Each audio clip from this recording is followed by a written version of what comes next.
No need to tell you how important McKinsey Solve is. It's make it or break it. In this video, we are going to do a deep dive in the ecosystem game and the Redrock study by going through the actual tests from our simulations. We are also going to touch on the Seawolf game from 2025. If you stick around till the end of the video, there will be a giveaway, which was actually not supposed to be there, so make sure you get it. It's Giovanni from My Consulting Coach, and let's get started. Quickly, a few facts.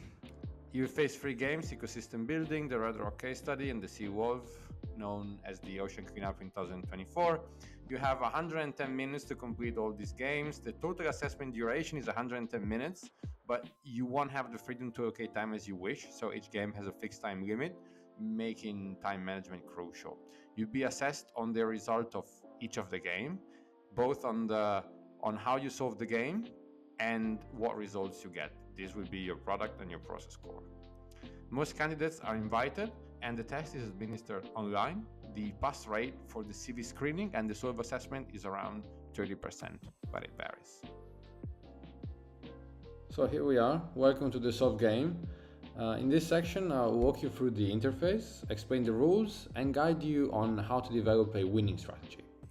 So the objective is to create a sustainable ecosystem. And here there are 2 main objectives. First, you have species selection. So you need to identify a set of 8 species that are in equilibrium. This means that all their caloric needs need to be met within the ecosystem. Each animal must have its calorie needs satisfied, and no animal should be depleted.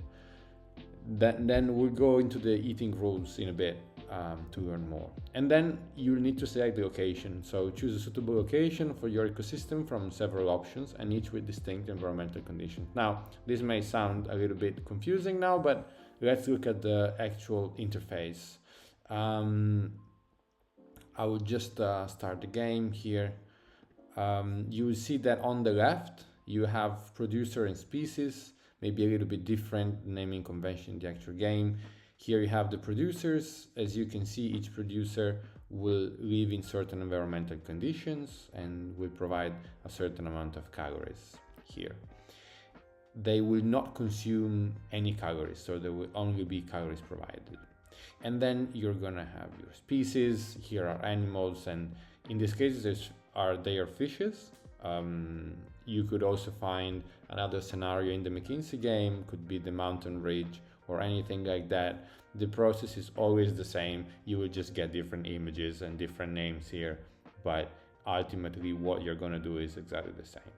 So you will see that all these species, they survive in different environmental conditions, such as depth, temperature, water current, and so on. They consume calories and they provide calories. Now you can add your species to your selected species. This will be your ecosystem on the right, and then you can remove them if you want. You will need to select a location, and the location, you will have different monitors, and this is quite simple. You just need to select the monitors that correspond to the ones you find here. So depth, salt content, temperature, and water current. Now, I think this should be quite clear. So let's move on to the eating rules, which are the most important aspect of the game.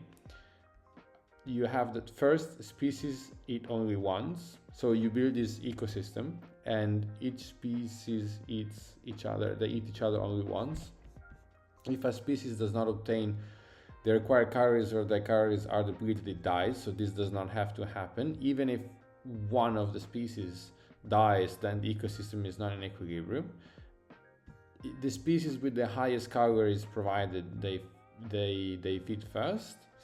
The species eats the prey that provides the highest calories among available options. So these 2 are very, very important. You need to remember these. And so the species with the highest calories provided, it feeds first.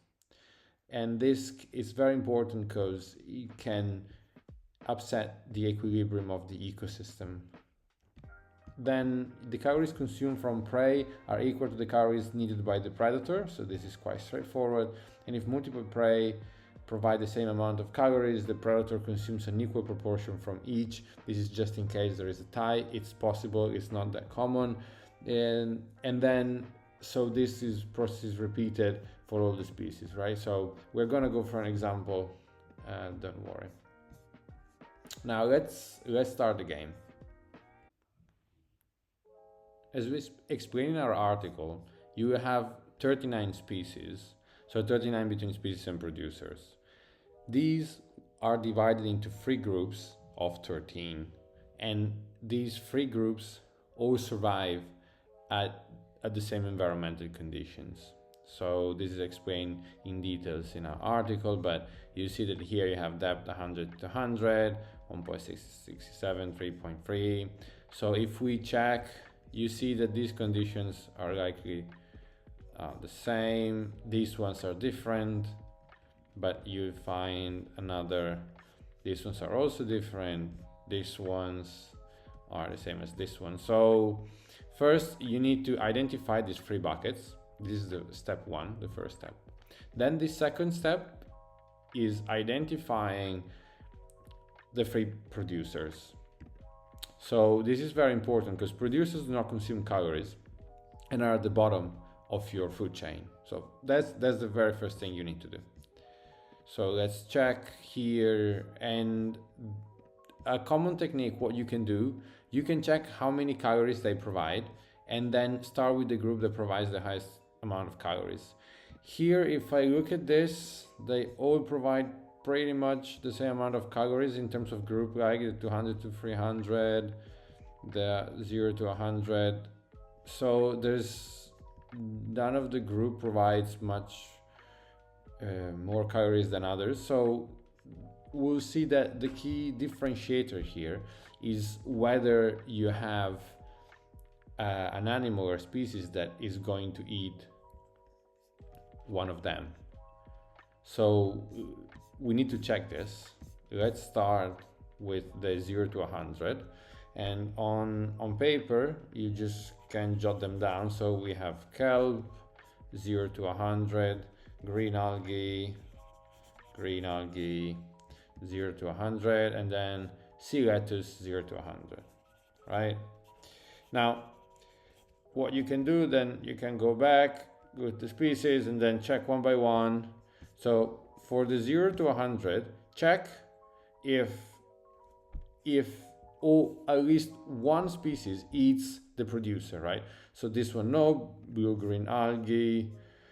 This one, grouper shark, no. This one, not 0 to 100. This one is 0 to 100, but doesn't eat any. 0 to 100, it's sea lettuce. So let's cross it out. Now, this one, manta ray, eats kelp. Very good. So we still have green algae left. 0 to 100. This is a little bit boring, but I mean, you're not here to be entertained, you're here to learn, and then I think it's instructional to see how the process is. If you want to be you're probably watching Instagram already. 0 to 100, no. 0 to 100, kelp. 2 eating kelp, not good. Kelp again. Blue-green algae, not 0 to 100. 0 to 300. 0 to 100, no. No. So a few more, and kelp is getting a lot of attention here. No. 0 to 100, starfish, and we see that red algae, and it's not even 0 to 100. No, we have green algae out. Now this is important.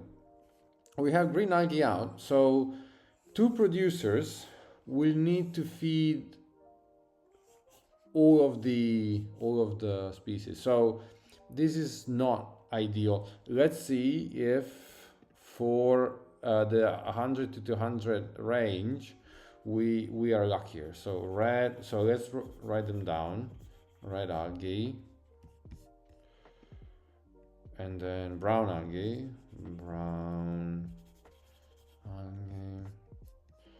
100 to 200,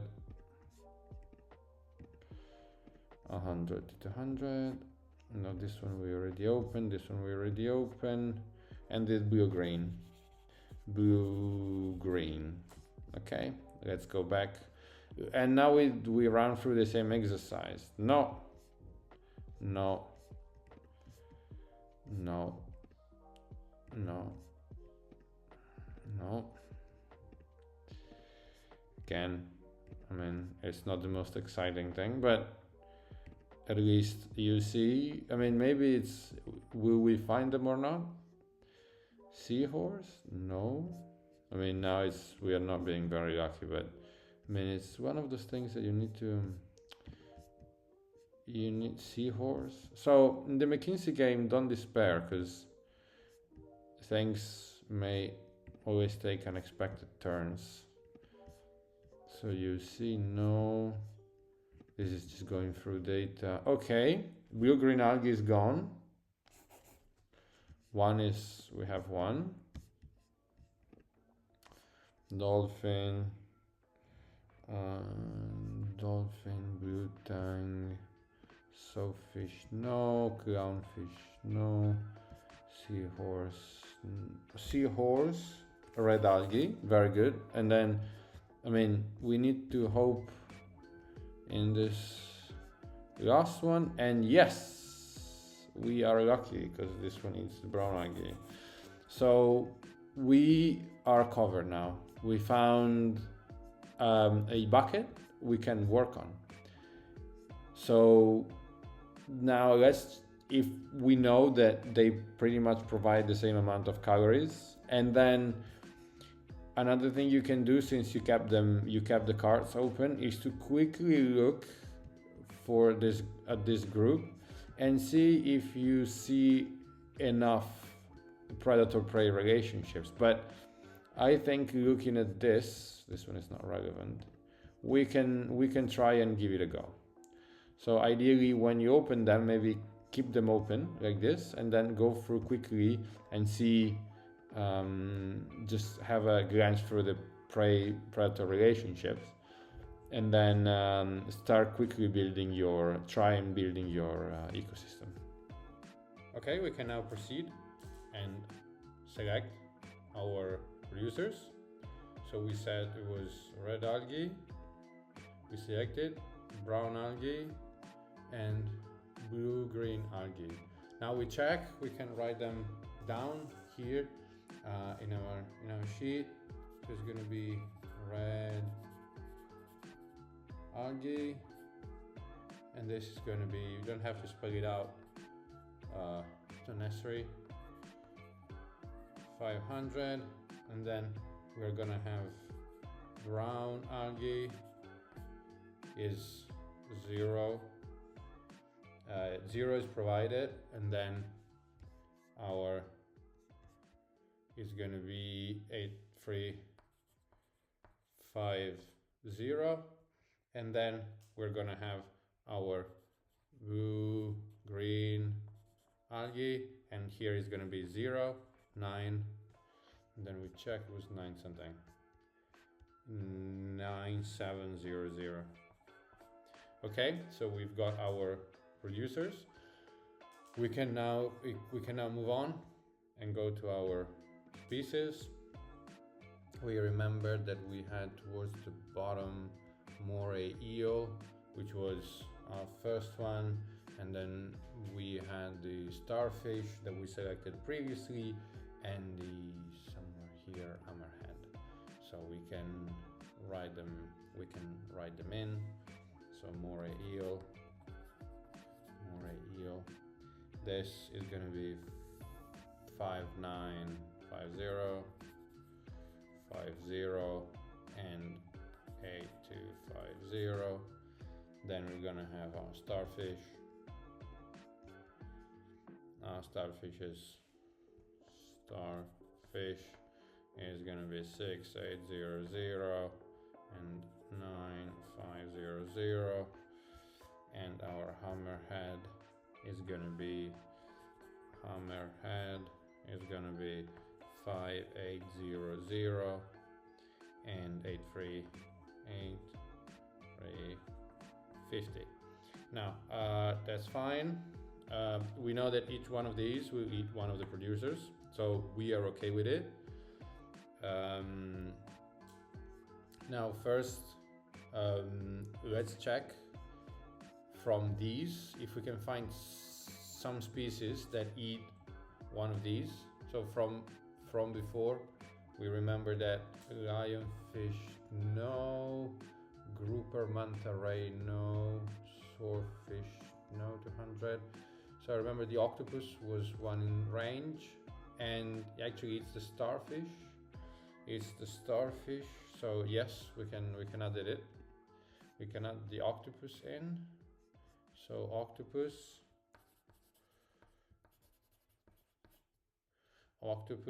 here is 6850, and then it's 8900.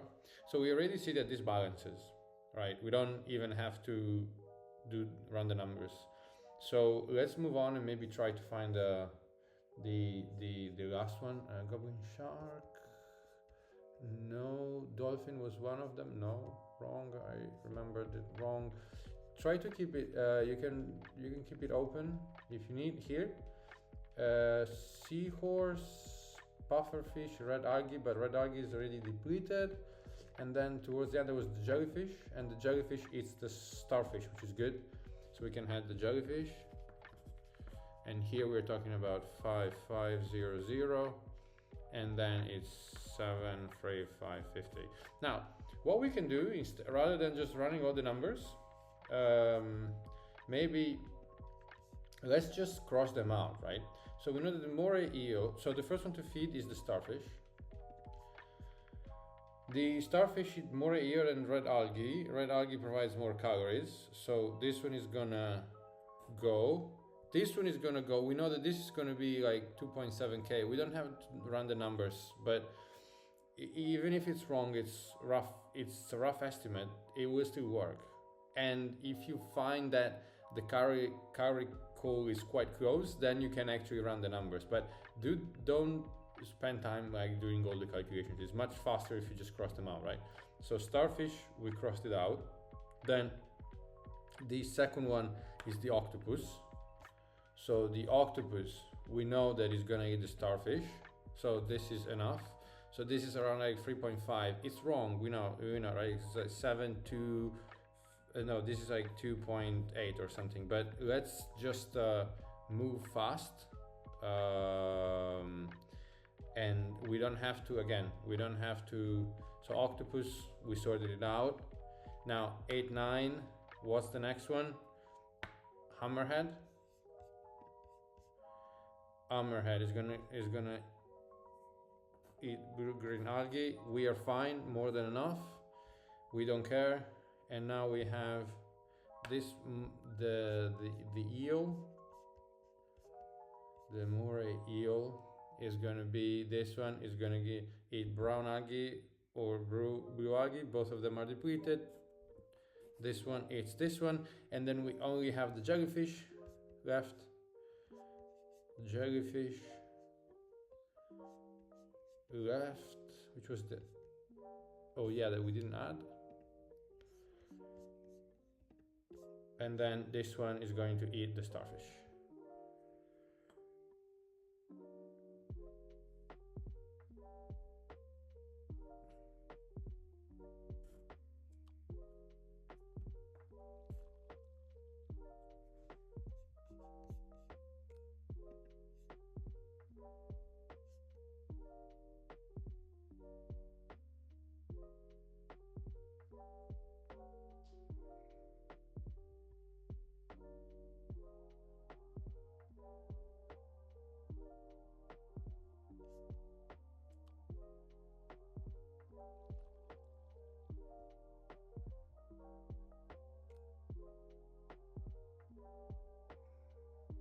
And the jellyfish can eat the hammerhead, and then so this one is gone, this one is gone, so everything should be fine.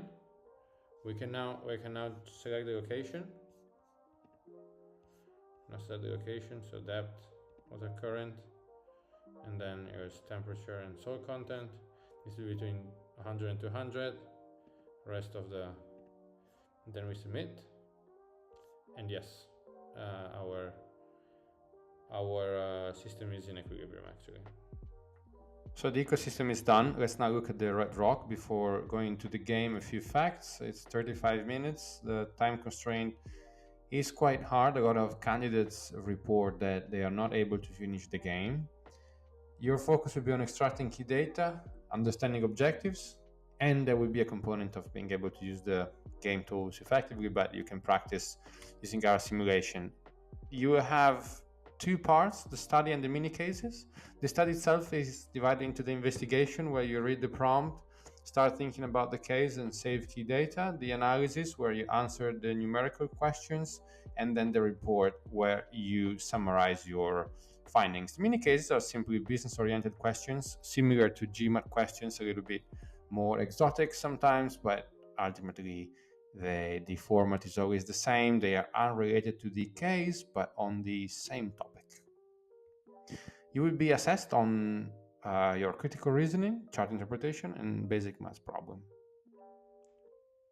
Let's now dive into a Redrock case study. This is one of the many cases you can do on our platform. So during the Prohibition era, an organized crime group is smuggling alcohol across major cities to supply underground speakeasies. Different types of alcohol, such as whiskey, rum, and gin, are in high demand, but law enforcement pressure and logistical challenges affect profitability. So here is the description that you find. This is the head of operations, Don Salvatore Morelli, is concerned about the low profitability and has called us to see what we can do. And at the beginning of all these Redrock studies, you will find some suggested solutions to the initial challenge. And here is the description of the problem. In here, the introduction will instruct you on how the investigation is structured, which is something that we have already seen. So this is how the Redrock layout looks like. You have your navigation pane to your left, the main content on the right, and the result journal in the center, and the result journal to the right. You will be able to move the boxes here to the result journal if you'd like to, and then pull them back. So let's start with the actual case. So in this study, you have to analyze the smuggling trends and develop strategies to maximize profits while minimizing risks. So this is the objective. On the study information, you immediately see that you are given a dimensional area here, which is geography. This is very common. Now here we're talking about cities. You may also find sometimes that is, reserve areas or anything like that. Geography is a great way and very common to slice data. So recent smuggling reports show variation in alcohol demand and profit margins across the cities. Don Moretti wants to increase profitability by prioritizing high margin alcohol and adjusting delivery routes based on law enforcement risks. And so here you have the profit from last year and the loss, which is quite consistent. And so the Morelli family is considering two strategies. One is focusing on high margin alcohol, whiskey and rum, while reducing shipments of lower margin products and shift supply routes away from high prosecution cities to reduce legal risk and associated cost.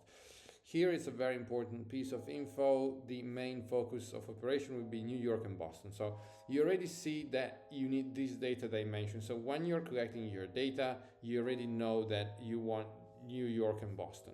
Here you see the profits by alcohol type and the law enforcement prosecutions by city.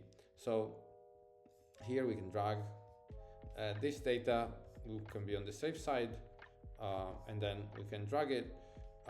Here, this one we need Boston and New York. So here, New York and Boston. As you can see, this is quite important. Whiskey, rum, gin and wine. So you will need to update this. Okay, so now we have dragged all this into the result journal. I'll spare you the time, it's going to be quite boring. It's quite important, as I said, to label make sure they're labeled. And if you want to find more information, this is important for the next questions and the mini cases, you can expand the card and you'll see the description, so you can come back here and find the relevant information. Here we have the profit per liter by alcohol type. All this info needs to be dragged. And finally here, the law enforcement prosecutions by cities. Also, we are only interested in New York and Boston, and these have been dragged and labeled. So here you can see and learn more. So now that we go to the question, you'll be able to answer them. I think this section is finished. We can move over and finish collecting. And then this will bring us to the first question. Now, remember a few things that are very, very important around navigation. The first thing you need to remember is that now you can navigate to other questions, and more importantly, you cannot go back. So every time you answer a question, your answer will be added to the research journal, and because sometimes you need the answer to previous questions to answer following questions. You will be able to go back to the investigation, even though this is not advised. When you then move forward, you navigate to your current question. So if it's question 3, it will be question 3. So, and then you cannot go to the report at the moment. So just bear this in mind. More importantly, when you are in the report section, you will not be able to go back to the investigation. So everything you need for the report will need to be in your research journal. So be generous when it comes to the research journal, because you may need some data. One quick tip you may find quite useful is that even in the investigation and in the analysis section, try to imagine what was going to be in the report. It's usually the comparison between the current situation and the proposed scenario.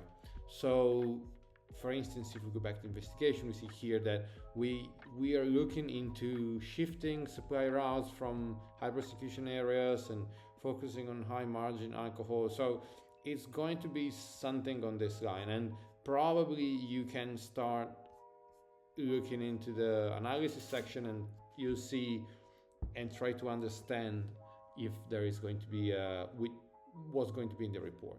It will probably become apparent. Our first question, we want to know if the mob shifts 30% of its rum sales to whiskey in New York, how much will the total profit increase?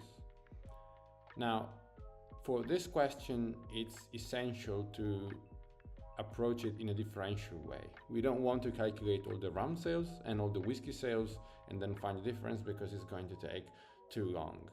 What we want to know is simply the difference in profit between whiskey and rum, which is just 2. And once we know the amount of rum that is moved, then we can just multiply that by the difference. So we know that it's going to be rum in New York is 40,000. So 40,000 times 0.3. Now this is 12,000. If we just multiply that by 2, done. We found our answer. 2, we see that the Don has put journalists on payroll, and so law enforcement pressure is expected to drop, reducing severe prosecution by 40%, medium by 30%, and low by 10%. So based on Exhibit 3, we want to know what the new total prosecution counts for low, medium, and severe cases in New York and Boston combined will be. This question is quite long and tedious, but it's simple. So the key here is time. Even though you have a calculator, you don't have to waste too much time going through all the calculations. Otherwise, you won't be able to finish everything on time within the 35 minutes. So it's much better if you're able to run the numbers just from the top of your head. The first question is asks you to calculate the total prosecutions for in New York and Boston combined. Now this is really simple, so it's simply all the total ones for New York and Boston combined. So here we know it's 10, 25, 40, so we immediately see 75, 65, 75, and then this is 70, 82, so we just have to go, if we really want, 75 plus 82 and then 157, and here is our answer. Now I want to know the new total for low-level prosecutions in New York and Boston combined. So again, we go down and see that low it's 45 for Boston, and then low it's 40 for New York. So it's 85, total is 85. The reduction is 10%, so it's going to be 8.5, and if we subtract, we can assume that the reduction is 9, so minus 9, and then here, so we have the number 76. We also want to calculate the new total for medium level prosecutions in New York and Boston combined. The process is exactly the same, nothing changes. So we have medium, and medium is 25, is 50. So we know that the reduction is going to be 30% as from here. So we can clear the calculator if we want, so it's easier. We have 50 times 0.7, and it's going to be 35, and then here is our result. Same thing for the total severe.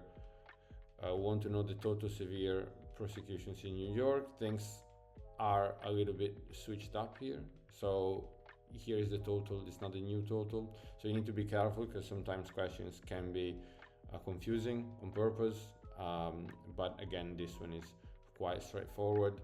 So the total is going to be, for the low level ones, 12 plus, for the severe ones 12 plus 10, so it's going to be just 10 plus 12 is going to be just 22, and then finally the new total is just going to be 22 times 0.6, because the prosecutions are reduced by 40%. So if I take 22 and then multiply by 0.6, then we get 13.2. Finally, we want to calculate the new total for prosecutions in New York and Boston combined. So we'll just have to add the 13.2 and the 35 and the 76, and then we can just do that here.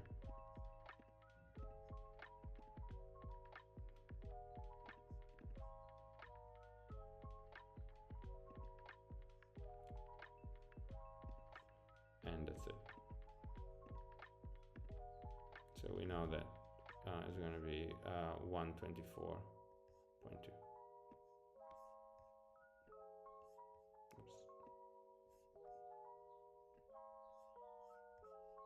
For question number 3, we have, if New York has a 30% chance of a severe crackdown and Boston has a 25% chance, what is the probability that at least one city will experience a severe crackdown?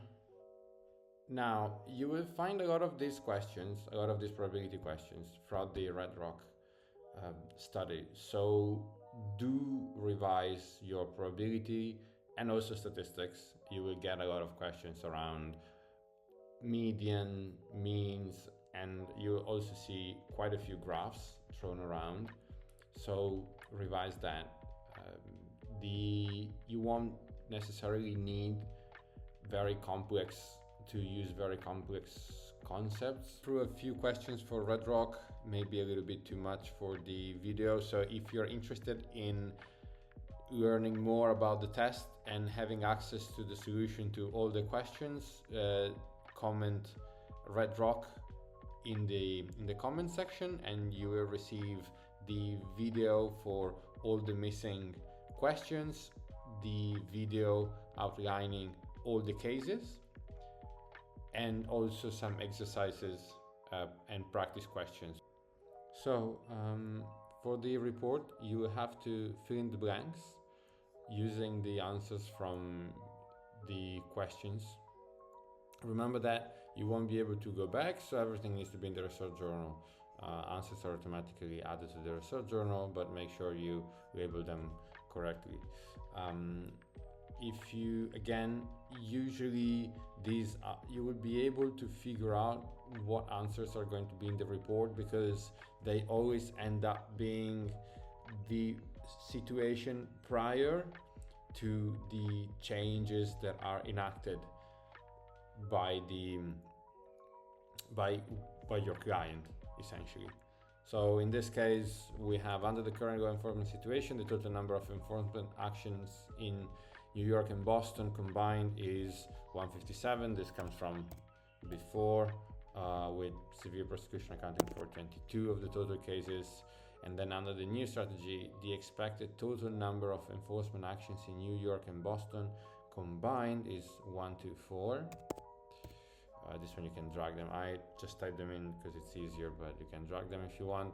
With a expected action medium level prosecution of 15.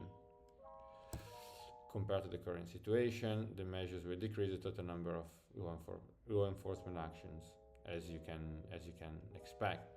Now, if we go to graph selection, now we can, here, this is where we can pick the graph, and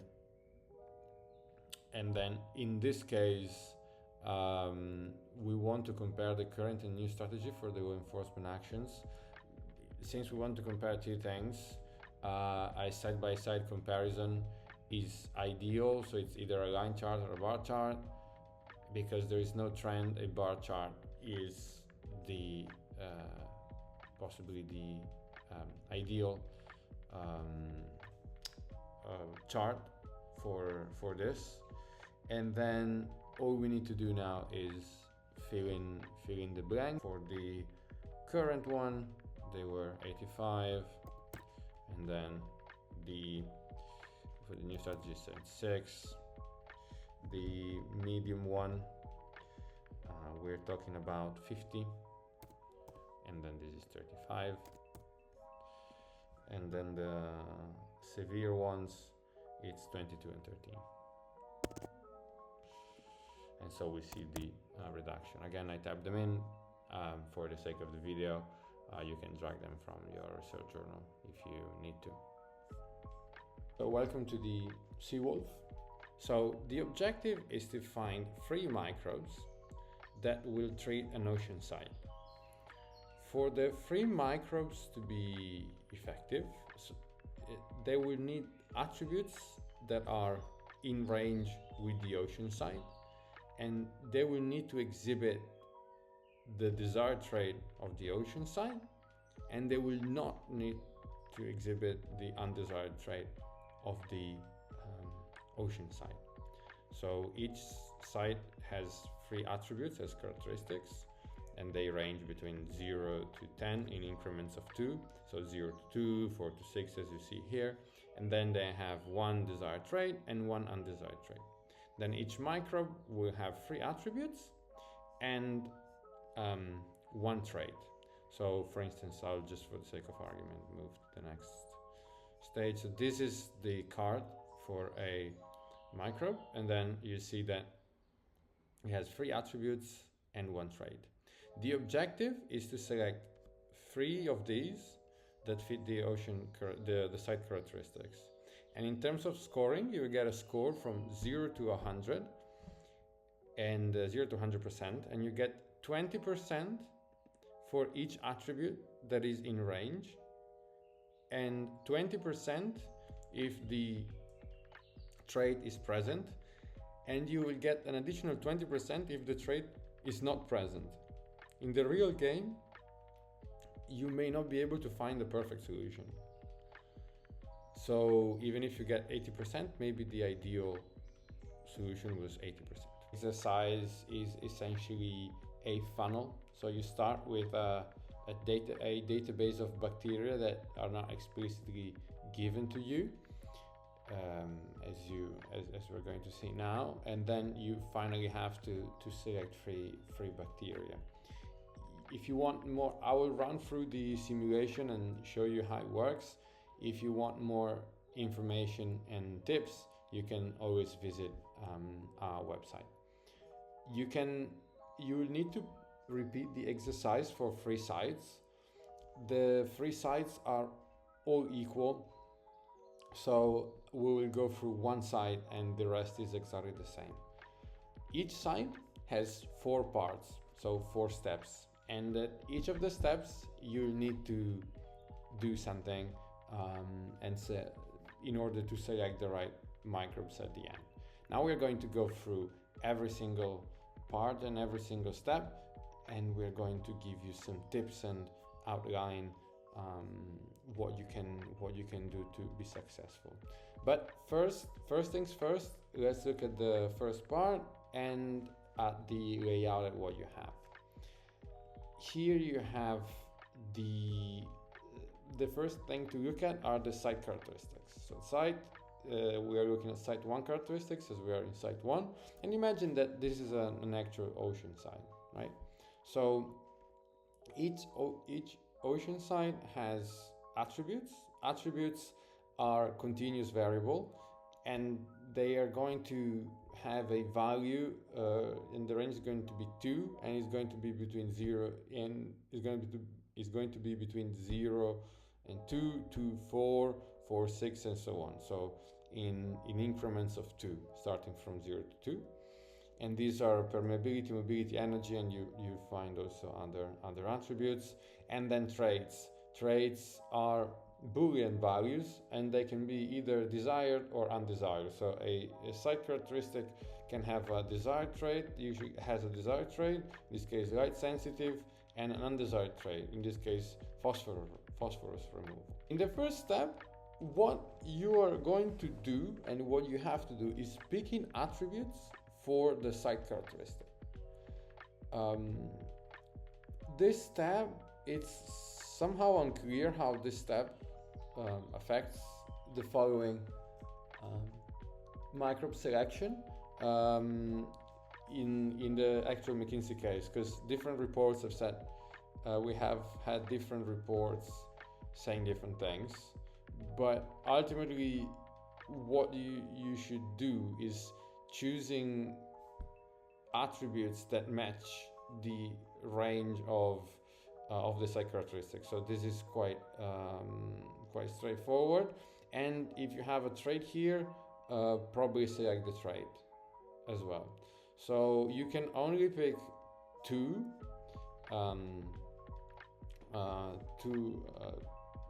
so either 1 attribute and 1 trait, or 2 attributes and no traits.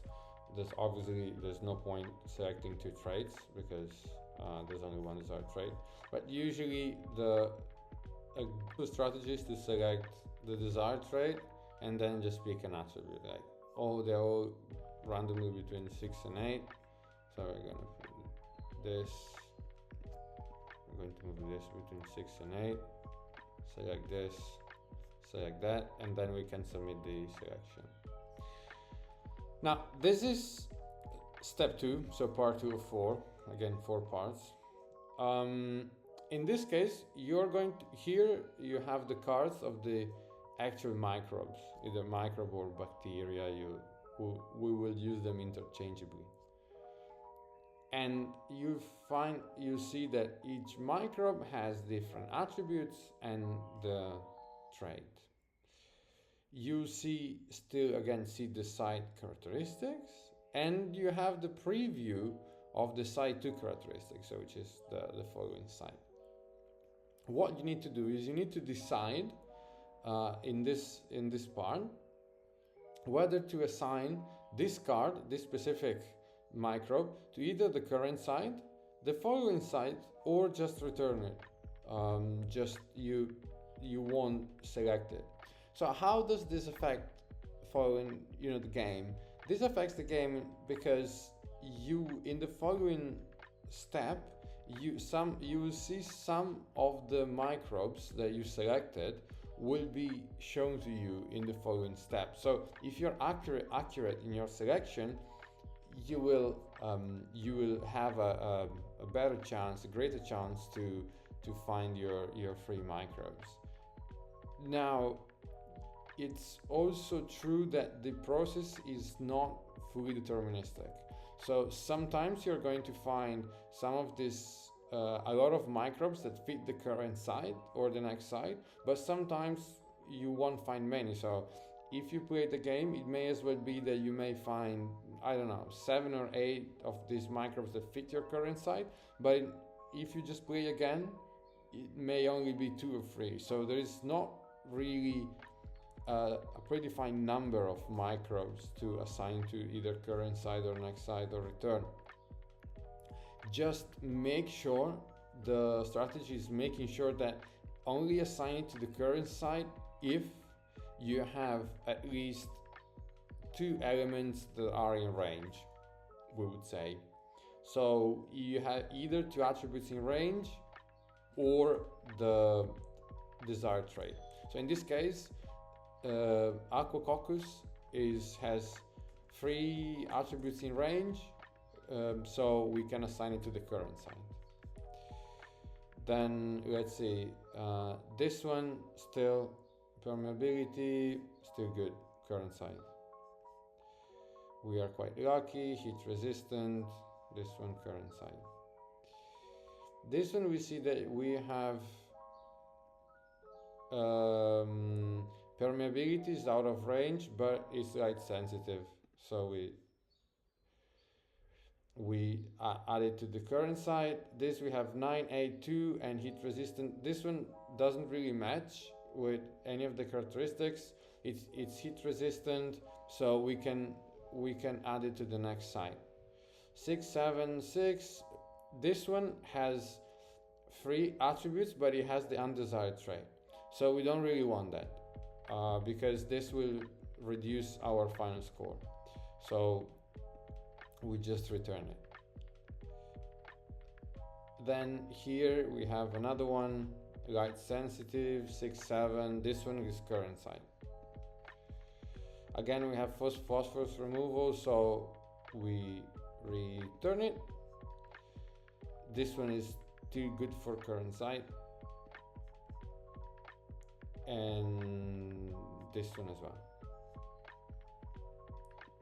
So we see that we have a lot of, in this iteration, we have a lot of bacteria that fit the current site, but this may not always be the case.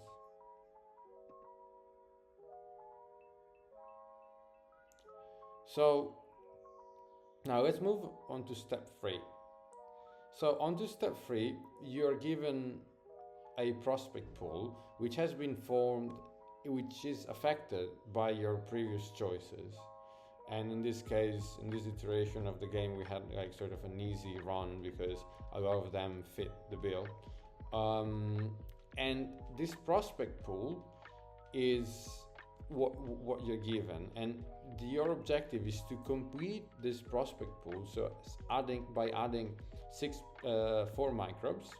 In order to add these 4 microbes, you need to pick a microbe from one of these, and then you will use this prospect pool to finalize the selection and select the latest 3 microbes. So let's go, and obviously you will need to pick microbes that fit the site 1 characteristics as well as possible. One trick here is to immediately remove and not consider the ones with the undesired trait. This one is an easy one. One you see the undesired trait, just remove it. Then we have these 2 and 6. So this one is light sensitive, and it has 1 in range, 1 out of range, 2 out of range, and this one is heat resistant, so it doesn't have the desired trait, but this one is out of range, this one is in range, and this one is in range. So These two, there's one light sensitive. Let's check the others. We have one light sensitive with two elements in range, but one definitely out of range. Here we have a light sensitive with one in range, one slightly out of range, and the other one slightly out of range. So it's probably the light sensitive has two elements. It's a good one to select.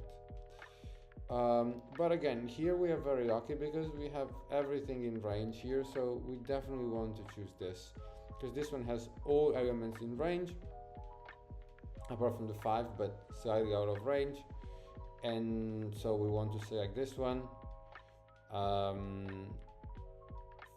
In this case, phosphorus removal, we take it out. This one has only one in range. This one has all of them in range, so let's add this one.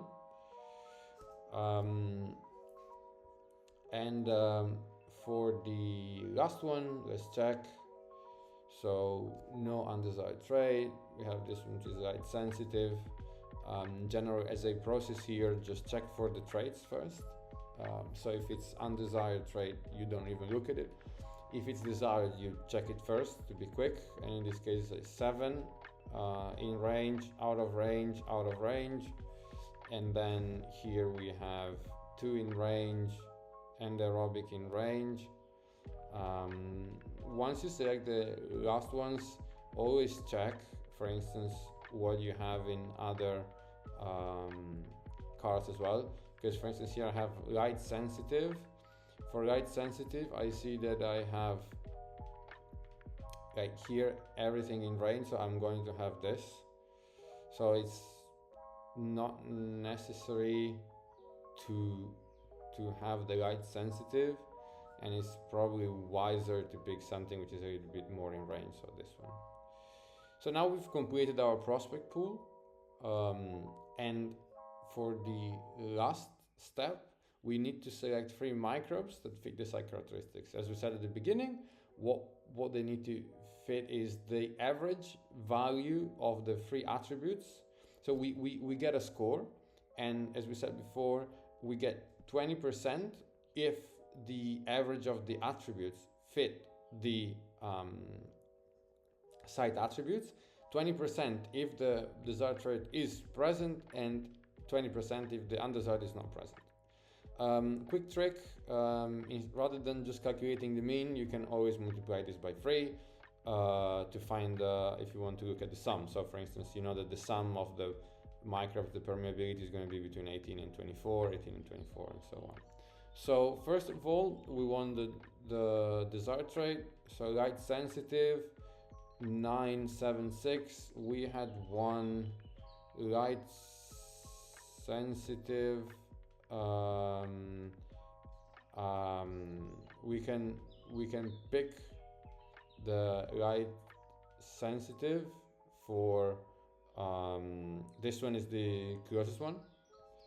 So we see the permeability is out of range, but the other 2 are in range. So we got, and as the first step, you should always pick the one with the right trait, with the desired trait. So you have the 20%, and then now we need to build up, and so we need to remove all the ones with phosphorus removal. So these ones we won't even consider. And finally, we just need to come in and make sure that we can find the average, find the ones with whose attributes will average out to the site attributes. It's quite simple actually. So because it's just 2, there are no many calculations to do. It's just a matter of looking into it. For instance, this one, because we have 9 here, which is above range, this one is below range. So if we add 9 and 6, the average is just 7.5. So this is, and the other 2 are in range. So having these 2, we just need to find another one in range. So this one, for instance, is this one is in range, doesn't have undesired attribute. So the only out of range was the 9, and we fixed it with the 6. Everything else is in range, and then here everything is in range. So we know that our selection will be in range. We can submit the selection, and we see that we got it right. It's 100%. This is the optimal score. There are multiple solutions, and we picked one